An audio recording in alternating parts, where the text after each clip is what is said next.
എല്ലാ മാന്യ പ്രേക്ഷകർക്കും സ്വാഗതം. എല്ലാ ദിവസവും സ്വർണ്ണവിലയുടെ ഏറ്റവും പുതിയ അപ്ഡേറ്റുകൾ കൃത്യമായി അറിയാൻ ഞങ്ങളുടെ ചാനൽ ഇപ്പോൾ തന്നെ സബ്സ്ക്രൈബ് ചെയ്യുക. കൂടാതെ ലൈക്ക് ചെയ്യാൻ മറക്കരുത്. നിങ്ങളുടെ പിന്തുണയാണ് ഞങ്ങൾക്കുള്ള പ്രചോദനം. പിന്നീടുണ്ടാകുന്ന മാറ്റങ്ങൾ കമന്റ് ബോക്സിൽ അപ്ഡേറ്റ് ചെയ്യുന്നതാണ്. കേരളത്തിലെ സ്വർണ്ണവിലയിൽ ഇന്ന് വർധനവാണ് രേഖപ്പെടുത്തിയിരിക്കുന്നത്. 24 കാരറ്റ് സ്വർണത്തിന്റെ ഇന്നത്തെ വില ഗ്രാമിന് 137 രൂപയും പവൻ 1096 രൂപയുമാണ് ഉയർന്നത്.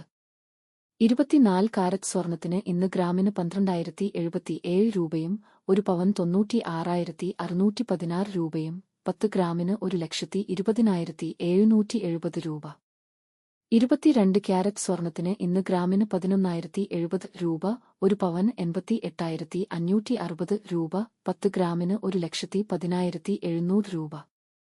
18 ക്യാരറ്റ് സ്വർണത്തിന് ഇന്ന് ഗ്രാമിന് 9,058 രൂപ, ഒരു പവൻ 72,464 രൂപ, 10 ഗ്രാമിന് 90,580 രൂപ. സംസ്ഥാനത്ത് ഇന്നത്തെ വെള്ളി വില 1 ഗ്രാം 166 രൂപ, 10 ഗ്രാമിന് 1,660 രൂപ. 1 കിലോ 1,66,000 രൂപ. വിപണിയിലെ മാറ്റങ്ങൾ കൃത്യമായി നിങ്ങളിലേക്ക് എത്തിക്കുന്നതിന് നിങ്ങളുടെ ഓരോ പിന്തുണയും ഞങ്ങൾക്ക് ആവശ്യമാണ്.